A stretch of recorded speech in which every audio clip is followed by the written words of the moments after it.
안녕하세요. 법원집 국어 박지연입니다. 이번 영상은 제3회 동행 모의고사를 해설하는 영상입니다. 지금 시기에서 여러분들에게 가장 중요한 자세는 법원집 국어 시험에서 나오는 출제되고 있는 25문제의 문제 유형을 여러분들이 정확하게 알고 있는가. 자, 지금쯤이면 당연히 숙지하고 계실 거라고 생각을 합니다. 그리고 그 다음으로는 내가 실수하는 문제 유형 혹은 내가 시간이 좀 더 많이 걸리는 문제 유형에 대해서 충분한 훈련이 되어 있는가. 이 두 가지에 대해서 여러분들이 충분히 숙지가 되어 있어야 됩니다. 자, 그러면 이번 해설 영상은 이런 문제 유형을 전반적으로 살펴보는 방식으로 한번 해설해 보겠습니다. 자, 이번 3회 동행 모의고사는 문학에서 12문제, 그리고 비문학에서 6문제가 나와서 독해 문제가 18문제가 나왔다는 거, 그리고 문법 문제는 저번보다 조금 더 많이 7문제를 출제를 했습니다. 자, 그러면 1번 문제 유형부터 살펴보겠습니다. 자, 1번 문제는 윗글에 대한 설명으로 가장 적절한 것은인데 선지를 보니 설명 방식, 내용 전개 방식 묻는 문제죠. 자, 이런 문제 유형 같은 경우에는 선지를 이렇게 가볍게 스캔을 한 다음에 문제를 읽으면서 서술상 특징을 파악해서 속어법으로 문제를 푸는 것도 여러분들이 글을 2번, 3번 읽지 않는 방법이다라고 말씀을 드렸죠.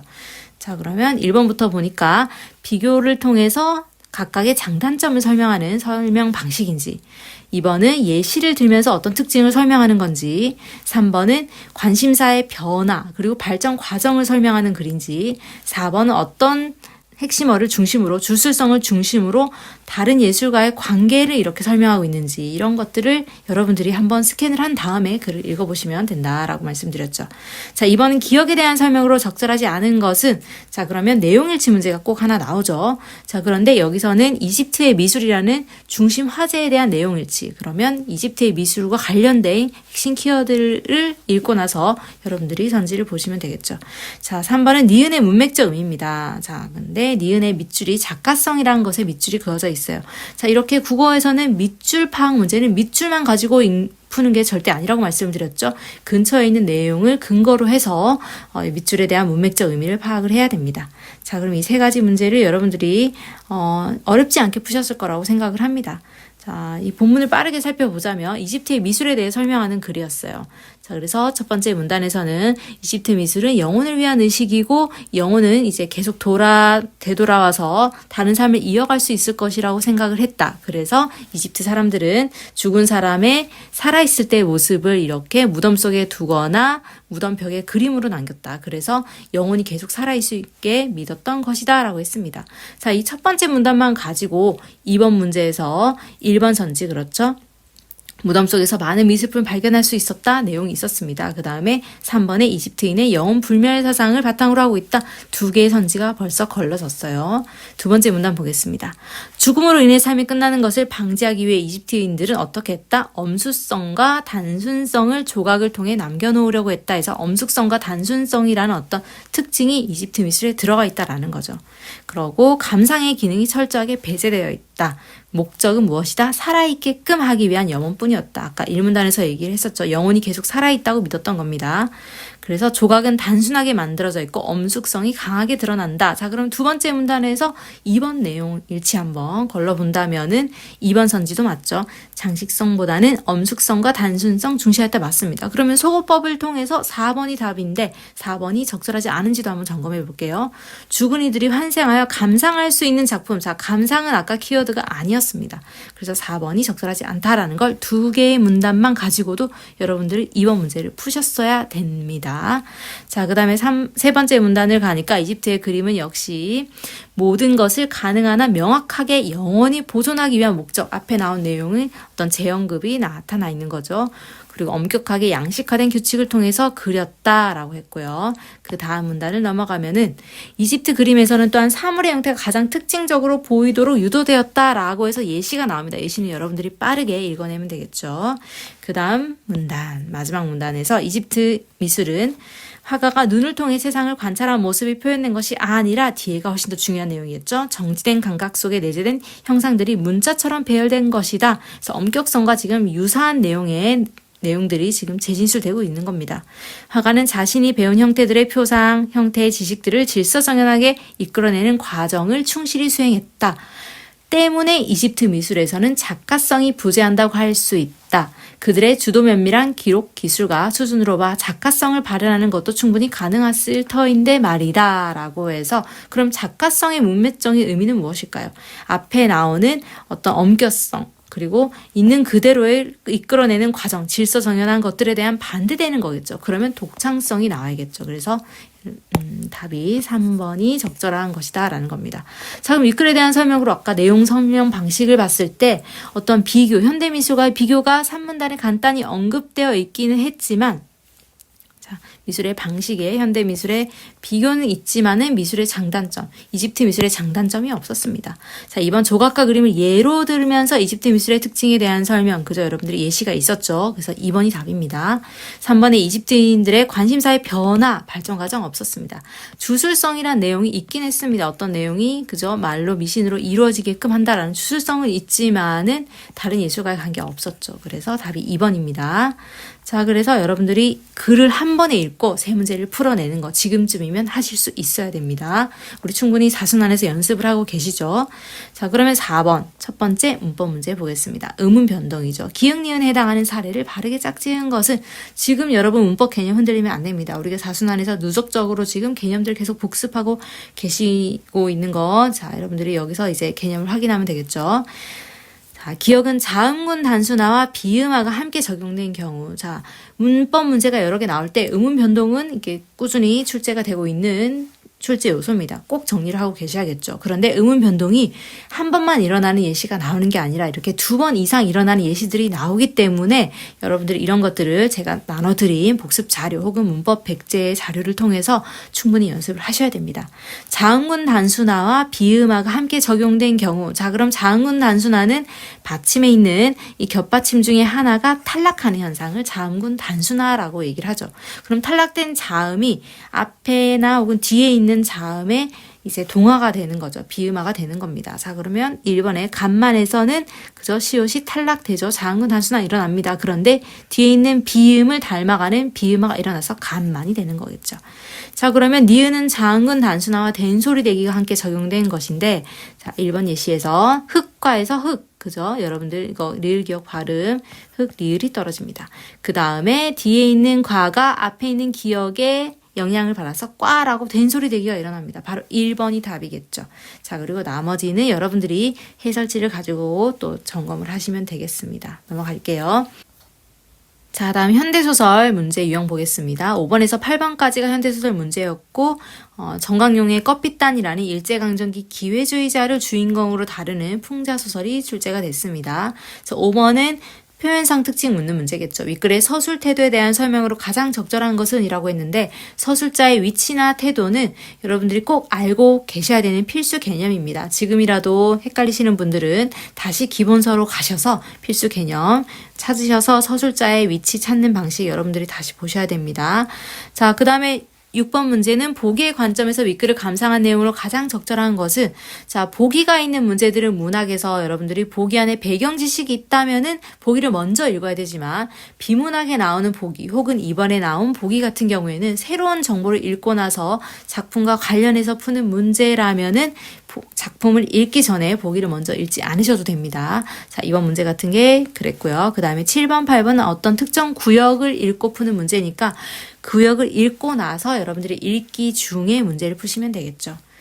자, 그러면 이 5번 문제를 풀기 위해서 제가 소설을 얼마 읽지 않고도 이런 서술자의 위치나 태도를 파악할 수 있다라는 걸 글을 읽으면서 한번 파악을 해보겠습니다. 자동차 속에서 이인국 박사는, 자, 인물 등장했죠.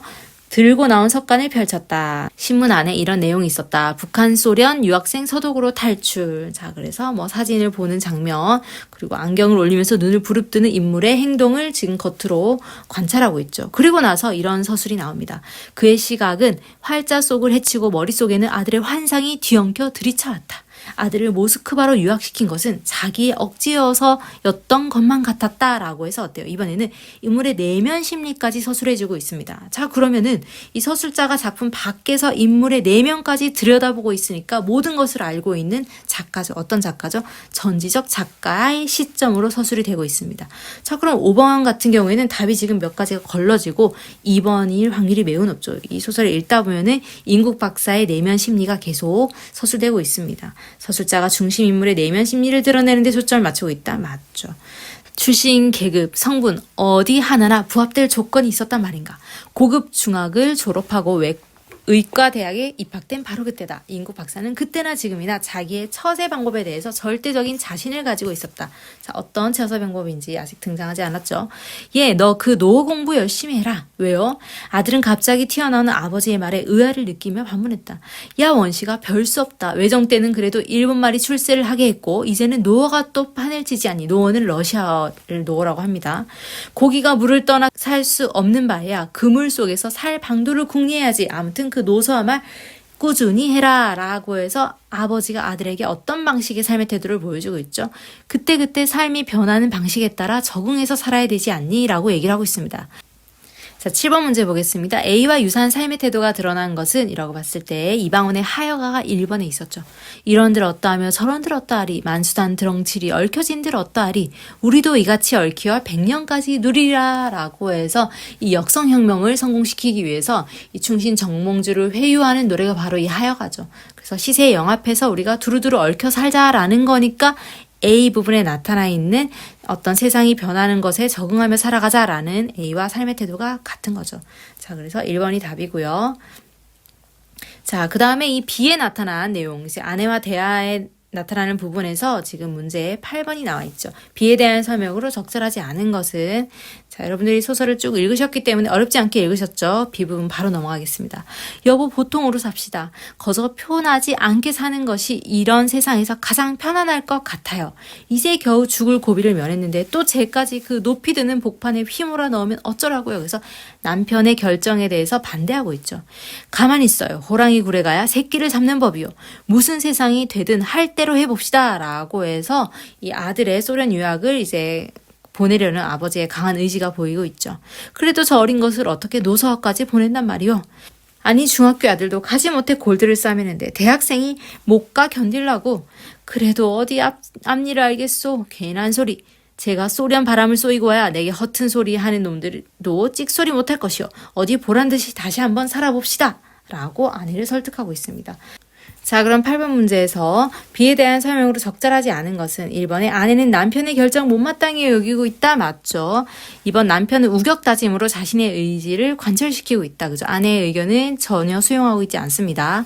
3번 아내는 다가올 사태를 애써 낙관적으로 바라보고 있다. 틀렸죠? 지금 근심 걱정으로 남편을 말리고 있죠. 4번 남편은 세태 변화를 핑계로 아내의 동의를 종용하고 있다. 그죠?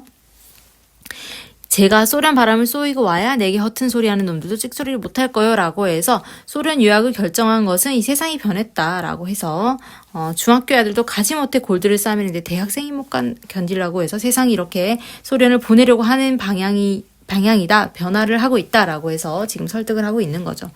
자, 그래서 이렇게 문제를 풀었고, 그 다음 6번 문제는 이제 보기를 읽고 나서 감상을 해야 되는데, 보기에서 여러분들이 필수 개념 첫 번째, 법원직 시험에서 아주 오래전에 몇 번 등장했지만 다시 등장할 수 있는 게 바로 또 문학을 바라보는 4가지 관점이다 설명을 드렸죠. 문학은 단순한 상상력의 산물이 아니라 우리를 둘러싼 구체적인 현실 세계의 반영이다. 따라서 작품을 감상할 때는 대상 세계의 진실한 모습을 어떻게 반영했는가를 살펴볼 필요가 있다. 무슨 관점? 반영론적 관점. 지금 와서 한 번 더 여러분들이 누적 복습을 하셔야 됩니다. 자, 그러면 이 소설을 문학 작품을 감상을 할 때 그 시대상에 어떻게 반영되어 있는지를 보는 관점으로 감상한 선지를 찾으면 됩니다. 1번이 바로 그 선지였죠. 소설 속의 사건은 일정한 시대 배경을 바탕으로 진행되고 된다. 이 글은 일제강점기에서 해방과 한국 전쟁으로 이어지는 역사적 전환기의 삶의 모습을 보여준다. 바로 1번이 답이었습니다. 나머지는 어떤 관점인지 여러분들이 해설지를 보시면 되겠습니다.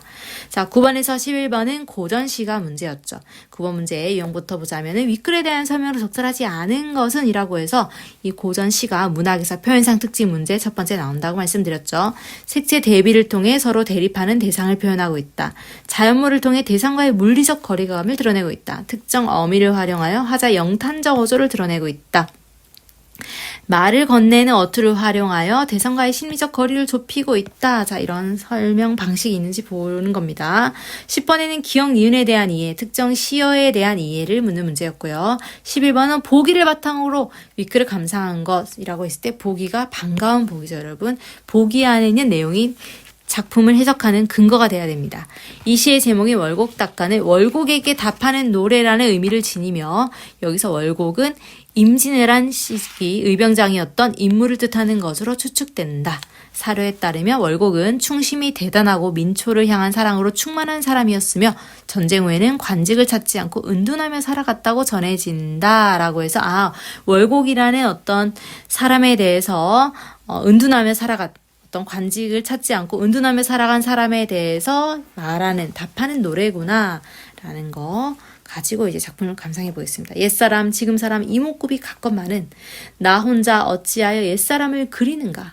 지금도 옛사람 계시니 그가 내 벗인가 하노라 라고 해서 이 옛사람이 내 벗이다 라고 얘기하고 있는 장면 자, 그러면 1번 선지에 옛사람이지만은 월곡은 옛사람이지만은 내 벗으로 표현돼요. 자, 이 옛사람은 이렇게 표현한 것을 이렇게 해석하면 자연스럽다라고 그렇게 묻는 선지입니다.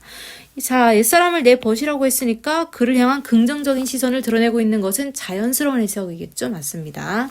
그 다음에 4수 볼게요. 정성으로 울타리 삼고 백운으로 장 두르고 즉 자연에 살았다라는 거죠. 촉삼간의 촉은 자주 나오는 시어죠. 여러분들이 고전시가에서 알아야 되는 필수 시어들이 몇 가지가 있습니다. 여러분들이 우리가 작품을 많이 지금 연습을 했어요. 그러면 이런 시어쯤은 여러분들이 어떤 이미지를 가지고 있는 시어라는 게 예상이 될 겁니다. 촉은 풀처죠. 그래서 옥은 지복자입니다. 그래서 초가집, 아주 소박한 집을 나타내는 시어입니다. 촉삼간에 숨어 계신 저 내 번님, 흉중에 진념이 없으니 그를 사랑하노라 라고 해서 어떤 속세와 이익을 생각하는 마음, 즉 어떤 속세에 관한 욕심이 없으니 그를 사랑한다 라고 해서 이렇게 은둔 생활을 했던 내 번님에 대해서 내가 애정을 드러내고 있다. 자, 그러면 숨어 계신 전의 번님으로 표현되면 이를 통해 화자는 은둔하며 지낸 월곡의 삶을 조명하고 있다. 자, 이렇게 해석하는 거 자연스럽죠. 자, 은둔하며 살아갔다라고 했고 그런 내용들이 이제 이렇게 숨어 계신 내 번님으로 표현되고 있는 겁니다. 자, 5수 볼게요. 번님 사는 땅을 생각하고 바라보니 용수동 밖이요 구름 다리 위로다. 밤마다 외로운 꿈만 혼자 다녀오노라 라고 해서 내가 꿈에서나 님을 보러 간다 라고 하는 지금 내용을 드러내고 있죠. 자, 3번에 외로운 꿈과 번님 사는 땅에 가지 못하는 것에서 비롯되며 이를 통해 화자는 월곡을 향한 그리움, 자, 그죠? 외로운 꿈, 번님 사는 땅, 자, 이런 것들이 그리움을 드러내는 표현이고는 맞습니다. 자, 그러면 속어법으로 봤을 때 4번이 답인데 그래도 한 번 더 봐야겠죠. 매는 첩첩하고 구름은 잦았으니 고인의 집터가 바라봐도 볼 수 없다. 자, 보려고 하지만 볼 수 없다. 어떤 지금 장애물을 느끼고 있죠. 마음만 길알아 두고 오락가락하노라. 지금 갈 수 없는 상황. 그러니까 더 그립겠죠. 그러니까 마음만 길 알아라는 거는 이제 마음으로라도 내가 지금 길을 알아두고 간다라고 해서 마음으로 그리워하고 있다라는 거죠. 화자는 고인의 집터에 가지 못한 채 마음만 길알아 둔 상태이며 이를 통해 아직 속세의 미련을 완전히 끊어내지 못한 모습, 자, 속세에 애정을 두고 있는, 미련을 두고 있는 표현이 없습니다, 여러분. 그러니까 적절하지 않은 선지겠죠. 자, 그래서 답이 4번이고요.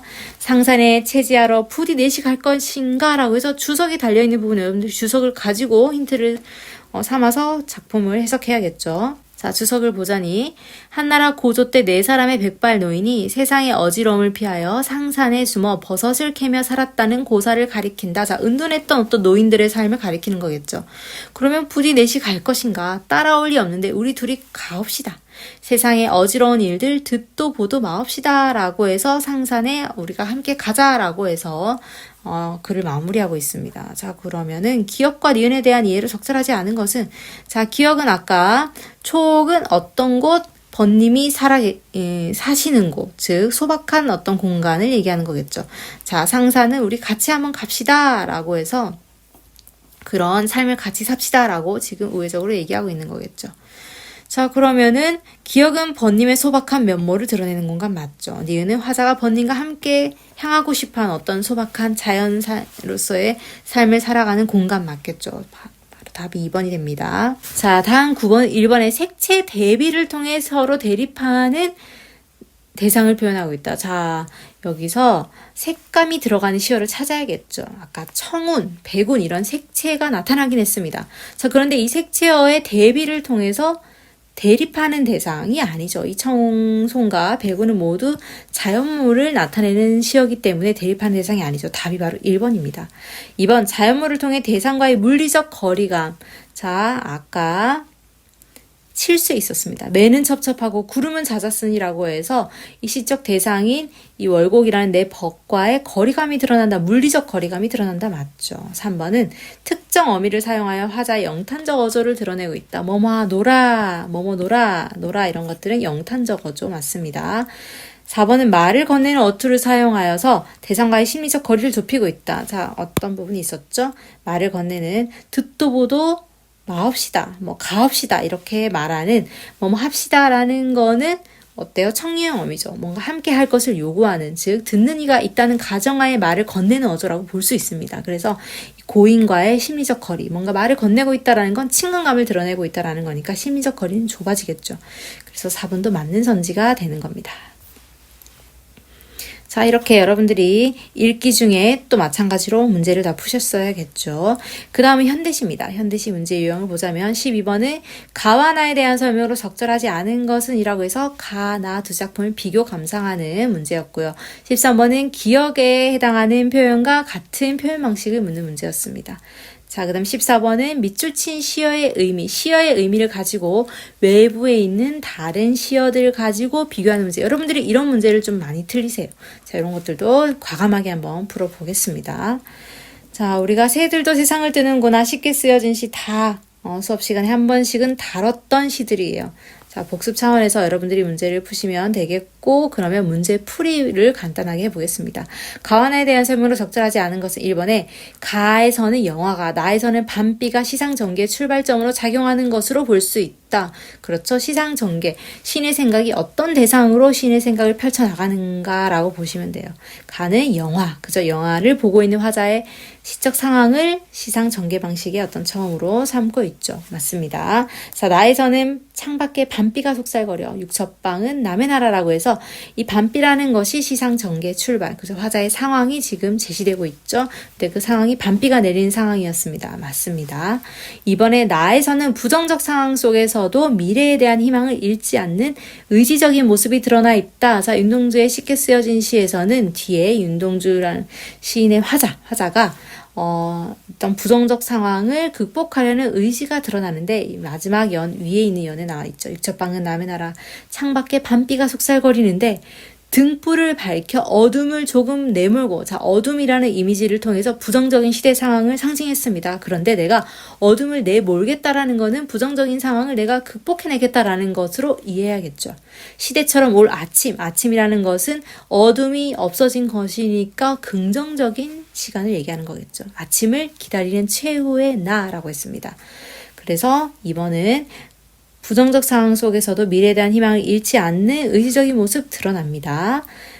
자, 3번 선지. 가는 화자와 상반되는 처지에 있는 대상을 등장시킴으로써 화자가 처한 상황이 비극성을 심화시키고 있다. 자, 가시는 화자가 영화관에서 애국가가 나오는 것을 경청하는 게 아니라 애국가를 들으면서 자신의 상념에 빠져 있죠. 자, 애국가가 나오는 그 뮤직비디오 안에 있는 새들을 보면서 쟤네들은 낄낄대면서 끼룩대면서 자기들의 세상을 이 세상에서 떼어매고 이 세상 밖 어디론가 날아가는데 우리는 그러지 못한다. 그래서 우리도 이 세상 밖 어디론가 날아갔으면 이라는 화자의 소망을 드러냅니다.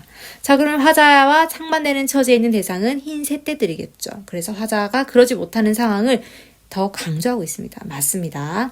자, 4번 선지. 가해 화자는 통찰과 관조를 통해 현실의 문제 상황을 인식하고 있으며, 그렇죠? 이 어떤 대상을 지그시 응시하면서 통찰을 하고 있죠. 그러니까 앞에 있는 부분은 맞습니다. 그런데 나의 화자는 자아에 대한 고뇌를 통해 현실을 받아들이고 있다. 자, 그러면 현실을 극복하려는 의지를 드러내고 있기 때문에 화자의 태도 측면에서 틀린 선지가 되겠죠. 그래서 4번이 적절하지 않은 선지였습니다. 자, 기억은 애국가를 경청한다라는 것은 사실은 애국가의 내용을 경청하는 것이 아니라 화자는 자신의 상념에 빠져 있습니다. 자, 이렇게 화자의 의도와 반대되는 표현을 쓴 것은 우리가 반어법이라고 하죠. 그러면 반어법이 들어가 있는 선지를 찾으면 됩니다. 자, 나머지 선지는 여러분들이 해설지를 찾아보시면 되시고, 자, 3번은 반어법이 어디에 들어가 있는지 찾아보겠습니다.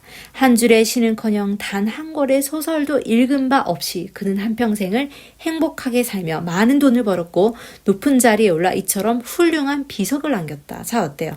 그 이러한 삶을 산, 가벼운 삶, 돈만 밝히는 가벼운 삶을 산 사람에 대해서 훌륭한 비석을 남겼다라고 비꼬는 말을 쓰고 있죠. 화자의 의도는 어때요? 이 사람을 비하하고 있는 의도지만 이렇게 훌륭하다라고 반대로 말을 하고 있습니다. 이런 걸 우리가 반어법이라고 하죠. 답이 바로 3번이 되겠습니다. 자, 그럼 14번에 니은과 가장 가까운 것은, 니은은 이 세상 밖이라는 공간이죠. 이 세상 밖은 화자가 가고 싶어하는 공간, 즉 지향하는 공간이었습니다. 자, 그러면 니은은 뭔가 지향하는 공간의 의미를 가지고 있는 대상을 찾으면 되겠죠. 자, 나머지 1, 2, 3번 선지는 여러분들 해설지를 보시면 되고요. 4번의 답만 확인해 보겠습니다. 푸른 산이 흰 구름을 지니고 살듯 내 머리 위에는 항상 푸른 하늘이 있다. 하늘을 향하고 산삼처럼 두 팔을 드러낼 수 있는 것이 얼마나 숭고한 일이냐 라고 했을 때 이 하늘, 자, 오타가 있네요. 하늘을 향한다. 이 하늘을 향하는 것은 숭고하다라고 했으니까 어때요? 이 니은에 있는 이상적인 공간과 가장 적절한 선지겠죠. 그래서 4번이 답입니다. 자, 이렇게 한번 읽고 나서 여러분들이 문제를 다 푸셨어야 됐고요. 다음 15번 문법 문제부터 보겠습니다. 자, 15는 필수 개념이죠. 불규칙 활용을 묻는 문제였습니다. 자, 보기를 이해한 내용으로 적절하지 않은 것은 기역, 니은, 디귿, 어간 불규칙, 어미 불규칙, 어간 어미 불규칙 다 제시가 되어 있습니다. 자, 붓다 같은 경우에는 붓다에 여러분들이, 자, 불규칙 활용은 아나, 혹은 아서, 어서 같은 여러분들이 활용하기 편한 모음으로 시작된 어미를 활용했을 때 활용 양상이 불규칙하면은 불규칙 활용이라고 말씀드렸습니다. 자, 기억에 어간 불규칙, 붓다, 순두부를 푸다 해서 시옷, 그죠? 제가 외우기 쉽게 순두부를 푸다 이렇게 말씀을 드렸죠. 시옷 불규칙이 들어가 있는지 봐야겠죠. 붓다에 붓이라는 어간에 어라는 모음의 어미를 활용하니까 부어, 그죠? 물을 부어 이렇게 시옷이 탈락합니다. 어간 불규칙 맞죠? 그 다음에 2번 같은 경우에는 바쁘다에 여러분, 자, 바쁘란 어간 뒤에 어라는 어미를 활용해 볼게요. 바쁘어는 어떻게 활용을 하죠? 바빠가 되죠. 즉, 어간에 있는 의가 탈락합니다. 의가 탈락하는 건 우리가 탈락에서 의탈락이라고 음운 변동에서 규칙 활용으로 배웠습니다. 자, 이거는 불규칙이 아니죠. 의탈락은 규칙이다. 제가 수업 시간에 뭐 여러 가지 예시로 설명드렸습니다. 시험에 자주 출제되는 예시들 여러분들이 몇 개 적용해서 연습을 해보시면은 시험에 나왔을 때 금방 구별하실 수가 있겠죠. 여러분들이 복습하시기 바랍니다. 자, 바빠는 그러면은 무엇이다? 규칙 활용이죠. 그래서 2번이 바로 답입니다. 3번에 푸르다는, 자, 푸르라는 어간 뒤에 푸르어라는 어미를 활용했을 때 푸르어가 아니라 푸르러가 되죠. 자, 그러면 이번에는 어미가 이렇게 어가 러로 바뀌었으니까 어미가 바뀌는 불규칙 활용이죠. 니은 맞습니다. 자, 그렇다 같은 경우에도 마찬가지로 그렇이라는 히읗으로 끝난 어간 뒤에 아라는 어미를 활용했을 때 그래라고 활용을 하죠. 그러면은 어떤 불규칙? 어간과 어미가 둘 다 바뀌는 어간어미 불규칙입니다. 우리가 주로 시험에 많이 나오는 것은 뭐 빨갛다, 파랗다, 노랗다, 뭐 빨개, 노래, 빨개, 하얘 이런 식으로 나오는데 이번에는 이제 그렇다라는 좀 낯선 예시가 나왔죠. 어쨌든 어간어미 불규칙입니다. 자, 그 다음에 16번은 관형절이죠. 자, 얼마 전 사순환 모의고사에서 제가 설명을 드렸던 개념입니다. 여러분들이 쉽게 맞추실 수 있었어야 됩니다. 자, 관형절은 한 문장에서 요구되는 필수 성분을 완전하게 갖추고 있는 관형절, 이 용어가 동격 관형절이라는 개념이에요. 그런 것도 있고 관형절이 수식하는 명사와 동일한 대상이 빠져있는 관계관형절도 있다. 그러면은 기역 니은의 사례로 적절하지 않는 것은 자 1번에 그가 집에 곧 도착한다는 연락. 자 어때요? 명사 연락을 수식하는 앞에 관형절이 있는데 이 관형절은 그가 곧 집에 도착한다라는 완전한 문장을 갖추고 있어요. 그러면은 기역에 해당하는 예시가 맞겠죠.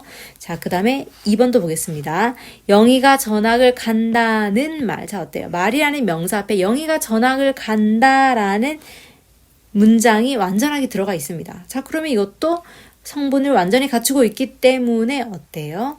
이것도 기억에 해당하는 예시가 맞겠죠.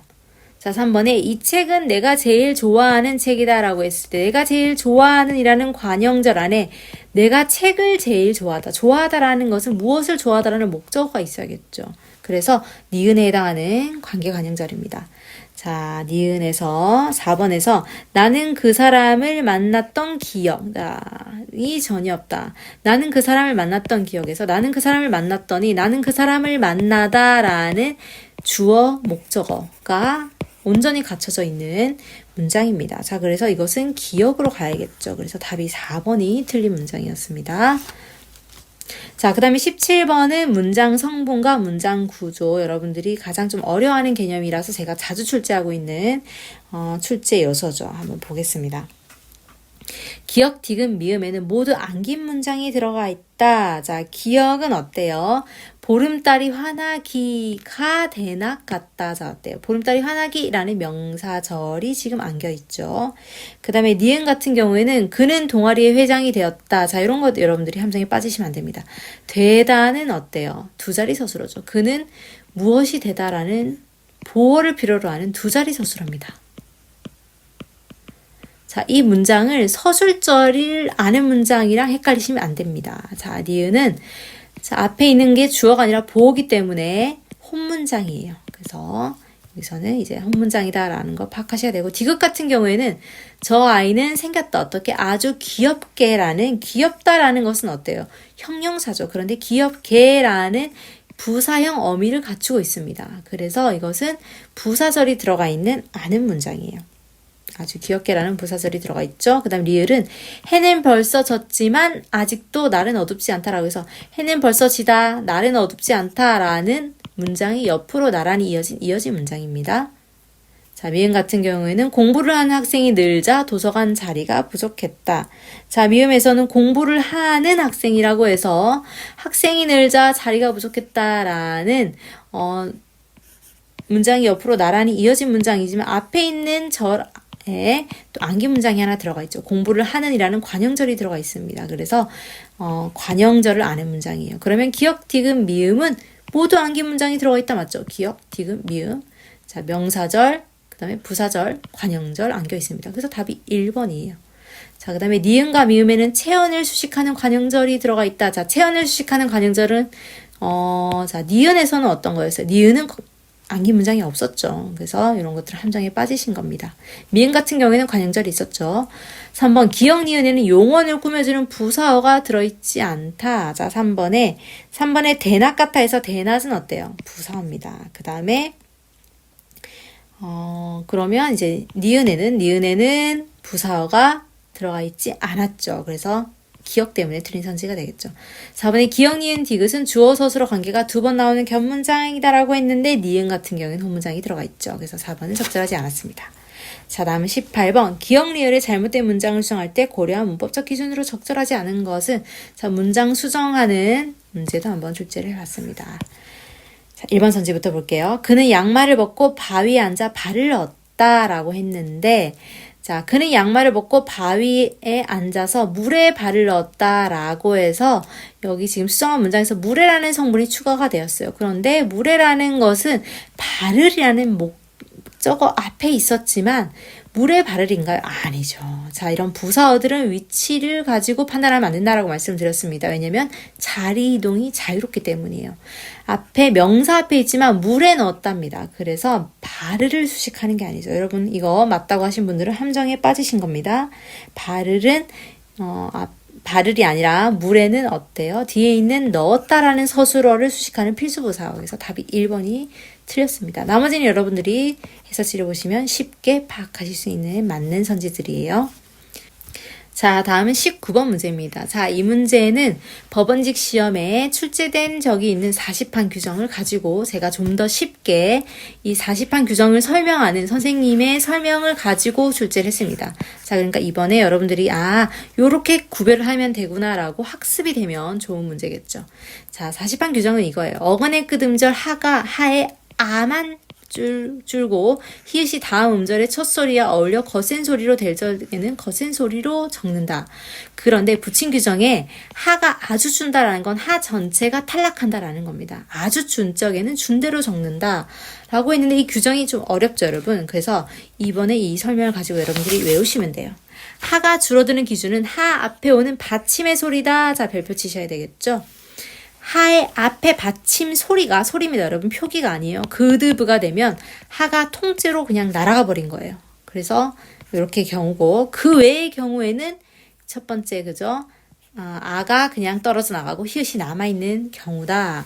자, 그래서 회상하건대 같은 경우는 하 앞에 받침이 이응이죠. 자, 그러면 그 외의 경우니까 하에 아만 그냥 떨어지는 겁니다. 그럼 히읗이 남겠죠. 그리고 뒤에 있는 기역과 만나서 회상 컨대로 이렇게 거센 소리가 된다라는 거예요. 자, 그러면 이 규정을 가지고 여러분들이 적용하는 겁니다. 자, 이런 어문 규정은 여러분들이 외울 필요가 없다라고 말씀을 드렸죠. 자, 규정이 위에 제시가 됩니다. 깨끗하지 않다에는 하 앞에 받침이 시옷이에요. 그런데 시옷은 우리가 발음할 때 디귿으로 발음하죠. 그러면 하가 통째로 줄어들어서 깨끗지 않다라고 줄어드는 방식입니다. 맞죠? 연구하도록은 어때요? 하 앞에 두 번째 방식이 되겠죠? 구니까 모음으로 끝났으니까 이번에는 하의 아만 줄어들고 뒤에 있는 기역과 히읗이 만나서 연구토록 아니 기역이 아니죠. 히읗과 디귿이 만나는 거죠. 그래서 토록이 돼야 됩니다. 그래서 거센 소리가 되는 거 맞습니다. 그 다음에 3번도 하 앞에 받침이 니은이니까 두 번째 방식이겠죠. 하에 아가 줄어들기 때문에 간평캐, 그죠? 히읗이 뒤에 있는 기역과 만나서 캐로 줄어들겠죠. 그 다음에 4번은 다정하다 못해 하에 앞에 받침 이응입니다. 그러면은 마찬가지로 위에 있는 예시라 똑같이 하에 아만 줄어들고 다정타 못해라고 해야겠죠. 그죠? 그래서 4번이 틀렸습니다. 자, 이렇게 학습이 되어야 되는 규정이었고요. 그 다음에 20번 보겠습니다. 20번은 중세국어의 높임 표현을 단독으로 출제를 했습니다. 자, 이렇게 단독으로 나온 적이 없기 때문에 제가 이 부분을 계속 출제를 하는 거예요. 자, 중세구의 객체 높임은 선어말 어미를 사용했는데, 자, 의문 조건에 따라 다음과 같이 형태로 실현된다. 의문 조건 다 제시해 줍니다. 그러면 우리가 여기 제시된 것 중에 찾으면 돼요. 자, 객체 높임 우리가 삽잡사 수업 시간에 많이 했었죠. 자, 그러면 기억에 들어갈 대상을 찾아볼게요. 아래 문장에서 객체 높임의 대상은 기억이다. 자, 객체 높임의 대상을 찾는 거는 현대문법의 필수 개념을 가지고 여러분들이 알고 계셔야겠죠. 왕인 주어겠죠. 부처께 더욱 공경하고 믿는 마음을 내어. 자, 그러면 아래 문장에서 객체는 누구예요? 부처죠. 그러면은 왕이라고 하면 안 됩니다. 왕은 주체예요. 자, 이런 목적어나 부사어에 있는 대상은 주체가 아니니까 객체라고 하는 겁니다. 자, 부처, 그러니까 3번 아니면 답이겠죠. 4번이 답이겠고, 그 다음에, 자, 밑에 내려올게요. 내가 내 아래 태어 부처께 이런 말을 못 들으며, 자, 듣다라는 말에 객체 높임 선어말 어휘를 뭘 적을 것인가 라고 해야 되는데, 들으며 라는 건데, 자, 듣다 같은 경우에는 어때요? 들으면은 불규칙 활용이죠. 디귿이 으라는 모음의 어미 때문에 리을로 교체가 된 거예요. 사실은 듣다 뒤에 음여가 온 거겠죠. 그러면 듣다라는 원형의 어간을 가지고, 자, 디귿 받침일 때는 잡을 쓰는구나 라고 두 번째를 고르셔야 되죠. 자, 고를 필요 없이 잡만 있습니다. 그런데 모음으로 시작하는, 자, 객체 높임 선어말 어미 뒤에 모음으로 시작하는 어미가 오면은, 자, 음여라는 모음으로 시작하는 어미가 왔기 때문에 형태소가 순경은 비읍으로 교체가 됩니다. 그러면 순경은 비읍이 연음이 되는 브며라는 3번이 답이 돼야 되겠죠. 자, 이렇게 잘 고르셨으리라 생각을 합니다. 자, 다음 21번은 뭐죠? 비문학, 두 번째 비문학 문제입니다. 자, 문제 유형부터 보겠습니다. 21번에 글쓰기 전략으로 적절하지 않은 것은, 자, 그 다음에 윗글을 읽고 보인 반응으로 가장 적절한 것은 내용 일치 문제겠죠.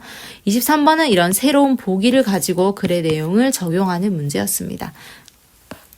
자, 그러면 여러분들이 글쓰기 전략을 적절하지 않은 것, 사회 현상을 설명할 수 있는 이론이 제시되어 있는지, 또 현상에 대한 문제점을 지적한 후에 대안을 제시하는 글인지, 3번에 상반되는 두 이론을 소개한 후 하나의 입장을 취하는지, 4번에 대상의 속성을 비유적인 표현을 통해 효과적으로 전달하는지를 봐야겠죠.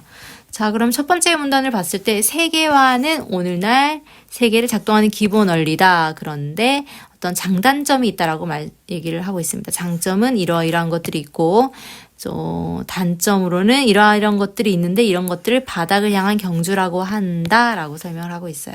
자, 두 번째 문단은 2차 세계화의 특징은 무엇이다? 노동이동과 장기 자본은 이동이 적고 그 다음에 다국적 기업 형태의 직접 투자가 활발하다. 자, 그러므로 자본에 대한 세금을 축소할 것이고 단기 자본의 이동은 더욱 활발히 일어날 것으로 예상된다. 결국 국제 간의 바닥으로의 경주가 더 심화된다는 것이다. 라고 해서 아까 이 세계화의 단점이 좀 더 국제적으로 심화가 됐다라는 얘기를 우려를 하고 있는 문단이었죠. 자, 그러나 라고 얘기하고 있어요. 현실에서는 이런 일이 별로 없다. 그 이유는 실제로 어떤 나라에 투자가 되고 나면 자본 이동을 어렵게 만드는 여러 현실적 요인들이 존재하기 때문이다. 자, 이러한 것들을 성질을 가리켜 발빠른 자본이라는 표현을 쓰지만 실제로 한번 투자한 자본이 발이 무거워지는 경향이 있다. 그래서 막 뭔가 빨리 투자가 되고 자본이 이동되면 세계화의 단점이 더 심해질 것 같지만은 사실 그렇지 않고 한번 투자한 자본은 잘 움직이지 않는 경향이 있었다라는 거예요. 자, 그 다음 문단은 그럼 바닥을 향한 이 경주라는 가설의 증거는 무엇일까? 라고 해서 경제학자 바그와티에 의하면 하고 해서 특정 학자 이론이 제시된다라는 거. 아까 우리 이론, 그죠? 이론을 한다라는 거. 1번 선지가 맞다라는 거겠죠? 아무리 국제 경쟁이 치열해도 바닥으로의 경주는 없다. 앞에 나온 단점은 없고 오히려 위를 향한 경주가 있다. 라고 있을 뿐이다. 라고 얘기를 하고 있습니다. 자, 그리고 세계화가 진행된 1980년대 이후에도 대부분의 선진국에서 복지 지출이 증가하고 있다는 사실도 바닥을 향한 경주와는 못을 낸다. 사실 이렇게 세계화가 될수록 복지 지출도 증가하고 있다. 치열한 국제 경쟁이 벌어지는 세계화 시대 복지 정책은 노동 비용을 증가시키기 때문에 세계화 양립할 수 없는 게 아닌가 하는 의심의 눈초리도 많지만은 지금까지 봤을 때는 이 경쟁이 심해질수록 사회 안전망은 더 필요해지고 복지국가에서도 여전히 왕성한 복지 정책이 시행되고 있다라고 해서 그 가설의 증거는 나라고 얘기하고 있죠. 오히려 위를 향한 경주에 대한 얘기를 하고 있습니다. 자, 마지막 문단은 복지국가 오타네요. 복지국가 무용론, 복지국가 와해론이 무성하고 밀림 속의 정글처럼 살아남기 위한 경쟁이 치열해진 세계화 시대에는 복지보다는 성장에 매진해야 한다는 주장을 자주 듣게 되지만 각종 증거를 종합해볼 때 그런 주장은 하나같이 근거가 희박하다는 결론에 도달하게 된다라고 해서 특정 관점에 대해서 지금 글쓴이는 글을 마무리하고 있습니다. 자, 그러면 1번에 글쓰기 전략, 사회현상을 설명할 수 있는 이론 지금 아까 바닥을 향한 경주라고 한다. 그 다음에 위를 향한 경주 이런 것들이 특정 이론을 가지고 설명한 거 맞았죠. 현상에 대한 문제가 있고 그것에 대한 대안을 제시하는 글은 아니었습니다. 2번이 틀렸죠. 상반되는 두 이론을 소개했습니다. 아까 그 위를 향한 경주와 그 다음에 바닥을 향한 경주 나왔죠. 제시한 후에 하나의 입장을 취한다 맞죠. 두 번째 위를 향한 경주가 맞다라고 보는 관점을 취하고 있죠. 대상의 속성을 비유적인 표현을 통해 자, 아까 비유적인 표현이 발빠른 자본, 발이 무거워지고 있다라는 것은 비유적인 표현이 들어간 겁니다. 진짜 발이 무거워지는 게 아니죠. 자, 다음 22번 문제는 윗글을 읽고 보인 반으로 가장 적절한 것은 여러분들이 뒤에 마지막과 그 앞의 문단을 봤을 때 이런 경쟁이 치열해질수록 복지 정책이 필요하다라고 보는 글쓴이의 관점에 따라 3번이 답이다라는 걸 알 수 있습니다. 자, 다음 보기 보겠습니다. 과거 외국 자본의 유입으로 경제적 효황을 누렸던 동유럽 국가들이 최근에는 자본 유출로 경제 위기를 겪고 있고 외국 자본들이 더 매력적인 투자처를 찾아 한꺼번에 빠져나가면서 경제적 침체를 가져온 것이다. 자, 이런 사례를 지켜본 개도국들은 단기 외국 자본의 유입에 의한 규제 조치를 도입하고 있다. 브라질은 작년부터 외국인의 채권과 주식 투자에 2%의 세금을 부과했으며 대만도 최근 외국인의 정기 예금에 일부 제한을 두는 등 조치를 취했다. 또한 인도나 터키 등 신흥 시장 국가들도 외국 자본을 통제하는 듯 다양한 조치를 고려하는 상황이다. 자, 그럼 보기에서는 지금 세계화의 어떤 단점을 보여주고 있죠. 동유럽 국가에서는 세계화의 단점을 보여주고 있으니까 바닥을 향한 경주의 결과라고 보시면 되겠죠. 그리고 이 개도국들이 세계의 어두운 측면을 인식하고 이런 조치를 취하고 있다는 보기의 내용이었습니다. 자, 1번에 브라질이 취한 조치는 자본의 자유로운 이동을 촉진할 것이다. 자, 외국 자본에 세번금을 부과했기 때문에 이동을 오히려 억제하는 효과가 있겠죠. 자, 이번에 대만이 취한 경제는 바닥을 향한 경주와 유사한 측면이 있다라고 했는데 바닥을 향한 경주는 이 세계화의 어두운 그늘이라고 했습니다. 세계화가 일어남으로써 일어나는 부작용들을 얘기하는 거지 지금 대만이 취한 조치는 오히려 이런 것들을 벗어나기 위한 거기 때문에 적절하지 않은 거겠죠. 자, 3번에 동유럽 국가들은 위를 향한 경주를 통해 경제적 호황을 경험했다라고 했는데 자, 여기서 동유럽이 경제적 호황을 누린 이유는 과거 외국 자본의 유입이지 여기서 위를 향한 다 같이 잘 되려고 하는 위를 향한 경주와 관련된 결과는 아니겠죠. 자, 4번에 인도나 터키가 취하려는 조치는 세계화의 어두운 측면을 인식한 결과이다. 맞죠. 인도나 터키가 지금 위에 나오는 경제적 침체, 동유럽의 경제적 침체를 보고 지금 규제를 취한 거니까 어두운 측면을 인식한 결과로 보시면 됩니다. 자, 다음 24번, 25번은 소전이라는 전의 갈래를 출제를 했습니다. 자, 전이라는 것은 한 인물에 대해서 행적을 서술하고 그 인물의 행적을 평가하는 글의 갈래예요. 그런데 24번 문제는 윗글의 표현상 특징 그리고 25번은 기억에 대한 설명, 즉 글하는 인물에 대한 설명으로 적절하지 않은 것, 즉 내용일치 문제였습니다. 자, 이 글은 어렵지 않게 읽으셨을 겁니다. 첫 번째 문단에서는 그는 언제 어디에서 태어났고 그의 호와 이름은 무엇이다 라고 간단하게 그를 언급하고 있고요. 그 다음 문단에서는 그의 생김새와 그 사람의 성품을 설명하고 있죠. 그리고는 그는 어떠한 성격을 지녔고 어떠한 삶의 태도를 보였다라는 것, 세속적인 삶을 지향하고 학문을 수양하는 삶을 살았고 그리고 자연을 연구하는 삶을 살았다. 그래서 라는 영탄적 어조를 통해서 그의 말을 알아듣는 분은 생사와 성명을 초월한 그를 발견하기를 바라노라 라고 그의 행적을 예찬하고 있습니다. 그리고 마지막에 그를 예찬하는 시로 그를 마무리하고 있죠. 자, 윗글의 표현상 특징으로 적절하지 않은 것은 인물에 대한 서술자의 평가라고 해서 마지막 부분에 그를 예찬하며 쓴다라고 해서 나와 있죠. 한 인물의 행적과 성격을 기록하고 있다. 맞습니다. 비유적 표현을 통해 인물의 외양을 묘사하고 있다. 자, 앞부분에 물소 이마의 칼날 같은 눈빛 이런 것들이 비유적 표현이죠. 인물의 일대기를 시간의 흐름에 따라 서술하고 있다. 자, 인물의 일대기는 태어나면서부터 죽기까지 한 일대기를 서술해야 되는데 여기서는 한 행적들에 대해서 설명하고 있기 때문에 그렇지 않습니다. 자, 25번은 기억에 대한 평가로 적절하지 않은 것은이죠. 자, 그랬을 때 그는 국가를 경영하고 백성을 제도할 다스릴 만큼 학문을 좋아하였다라고 했는데 제도와 사회를 거부하는 사람이었군이라고 했기 때문에 3번이 적절하지 않은 겁니다. 자, 이렇게 25문제의 풀이가 끝이 났습니다. 우리는 수업 시간에 뵙겠습니다. 수고하셨습니다.